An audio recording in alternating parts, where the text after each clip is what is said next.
Hey y'all, welcome back to my channel and welcome back to another keto-friendly recipe here on my channel. Today we are making no banana pudding. Yes, you heard me right. There's no bananas in this banana pudding because this is for my keto-friendly people, my low-carb peeps, my gluten-free, low-sugar peeps. This is for you if you've been missing bananas in your life. Now I will say there is nothing that is going to replace a good old banana in my book anyway, but this is darn tasty. So we've got 3 different components to this no banana pudding, and we're going to be making a cookie or a vanilla wafer layer first, a pudding layer, and then the whipped toppings. I'm going to be going step by step for each different ingredients and recipe to the entire recipe. It's really simple. It's going to seem like it's complex, but it really is not. So just stick around if you want to get your banana fix on. Work it, make it, do it, makes us harder, better, faster, stronger. So we're going to be making our cookie layer first. So we're going to put 2 tablespoons of butter in a bowl, 1 teaspoon of vanilla extract, and then 1 egg. We're going to add all of our wet ingredients first, and then we're going to use a hand mixer. You can use an electric stand one if you have it. And we're just going to mix all this together to make sure we get the butter incorporated with the egg. We don't want a lot of lumps, so just make sure it's nice and smooth.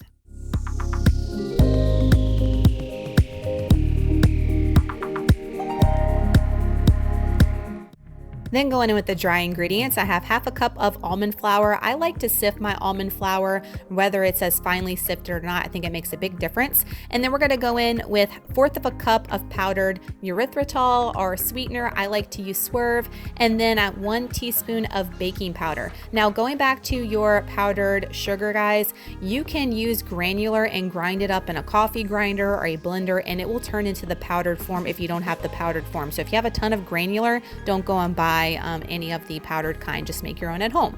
Then we're going to take our hand mixer and we're going to mix our wet and our dry ingredients together, and this is how you want it to look for your cookie layer. Then on a piece of parchment paper on a baking sheet, I'm just going to flatten this out. Now I will say that some of my layer was a little bit too thin because you're going to see in a little bit that it did burn up a little bit, but I don't mind that extra crispiness in a cookie, and we're going to be crumbling all this in our banana pudding layer anyway, so it wasn't a big deal. So we're going to bake this for 12 to 15 minutes. I actually did 12 minutes for 350. We're now going to be making our pudding layer. So here is a glance of the ingredients that you're going to need for your pudding. In a big old pot, we're going to be adding some heavy whipping cream. You're going to need exactly 2 cups of heavy whipping cream.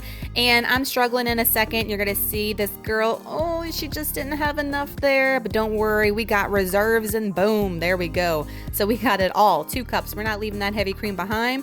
1 cup of almond milk. Make sure it is a low carb almond milk. Sometimes they can get carby and you do not want that. That's going to throw off the macros here that I have listed.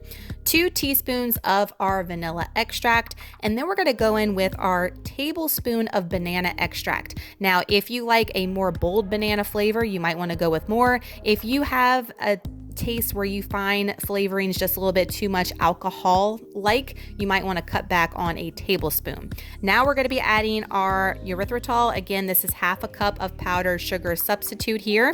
And then we're going to be putting this, we're going to stir it, and then we're going to heat it just until it starts to steam. Then you can take it off the heat.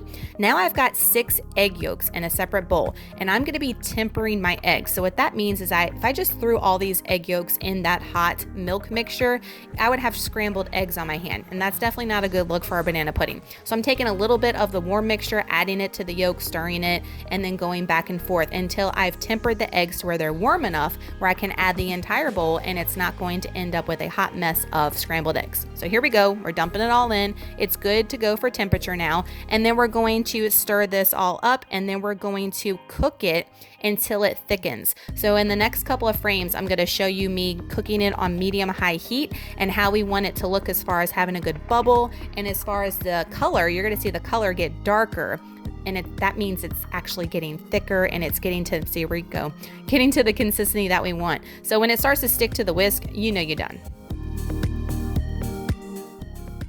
Before we can make our whipped cream topping, we're gonna go ahead and layer this and have it chill. So I'm showing you right here the burnt edges and then also showing you the delicious piece right here. Guys, this cookie is so good on its own with some like keto frosting, would just be awesome by itself. But I'm gonna take my baking dish and I'm going to line the bottom with my vanilla wafers. And then I'm gonna take my pudding or my custard mixture and I'm going to layer it on top here.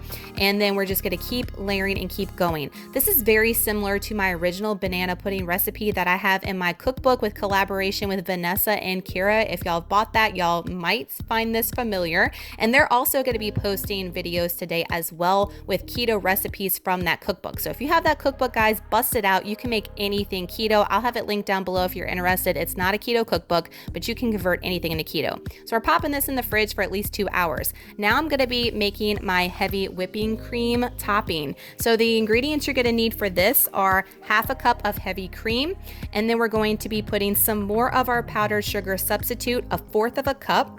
Then we're also going to go in with some xanthan gum, 1/4 of a teaspoon. I got this at Walmart and it's pretty cheap and affordable. You can find it anywhere.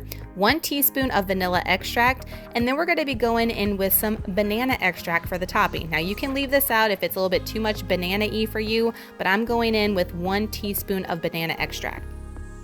For our whipped topping, we don't want to go too crazy because we will convert this into butter. So we want to just go ahead and mix it until we get stiff peaks form, as you see me doing here. Once you get to this point, you want to go ahead and stop. It's going to be delicious and it's going to be just the right consistency you need to spread it. So I'm taking it, I'm putting right on top of my chilled banana pudding that I had chilling in the fridge for about 2 hours. And we're just going to spread this. And if you've been with me with any time, y'all know this is my favorite part of any baking recipe is to decorate or spread. I just find it so calming and therapeutic. Y'all let me know if you love spreading and frosting things when you're baking. It's just one of my favorite things when cooking.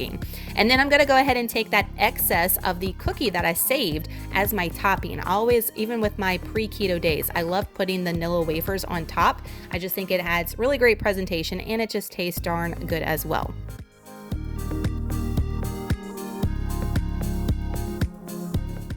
I'm also going to be taking some cinnamon and some nutmeg just to give it a little bit of extra zip, and I'm going to be sprinkling, just eyeballing a little bit on the top. Don't go crazy with this because this will mull the flavors of the banana, just to give it a little extra something something and to make the presentation nice as well. So here's the final product of the banana pudding. No bananas. Guys, this was so good. It definitely is a really good fix if you've been missing banana in your life on your keto or your low carb journey and you really need this. This is definitely going to hit the spot. Look how beautiful that looks right there. I'm going to tell you right now, my favorite part of this recipe is the whipped topping. Definitely makes it. And I, in my opinion, think you should add the banana because it's going to give it just a little bit more banana oomph that you need for banana pudding. But I know some of y'all don't like that alcohol flavor from flavorings. I've gotten that comment a lot from my lemon pound cake recipe. Y'all tell me that all the time. You don't like the way it tastes with the extra lemon extract. So if you're not a fan of that, you might want to cut and scale back on the quantities I have.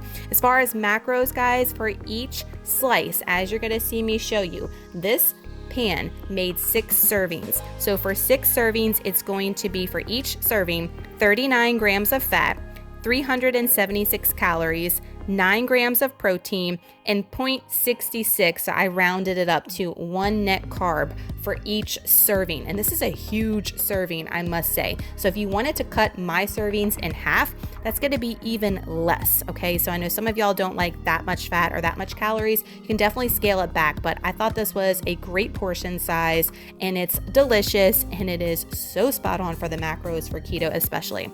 So y'all give this video a big thumbs up. If you have been waiting, I've gotten so many messages on Instagram, girl, where is this recipe? I know I've been teasing y'all and I'm sorry, but it is worth the wait. Try it. Let me know on Instagram if you make it. Please tag me in a story, in a comment, in a post, and let me know. I love seeing the recipes that I share here on y'all's plates at home. I love it, love it, love it. Definitely go and check out Vanessa and Kiera. Kiera's making stuffed flank steak. I mean, that sounds delicious. And Vanessa is doing her Chipotle mac and cheese keto style. Like, I cannot wait to try that out. It looks so delicious from our cookbook. Again, that cookbook is not keto. There is some things in there that are already keto just by chance, but you can make any cookbook that you have in your arsenal, guys. You can make it keto, okay? You don't have to go out and spend all this money on keto cookbooks. Use whatever you have and twist it and convert it and make it into a keto recipe. We're showing you here that it can be done. So thank y'all so much for watching. Y'all have an amazing weekend. Please let me know if you make this,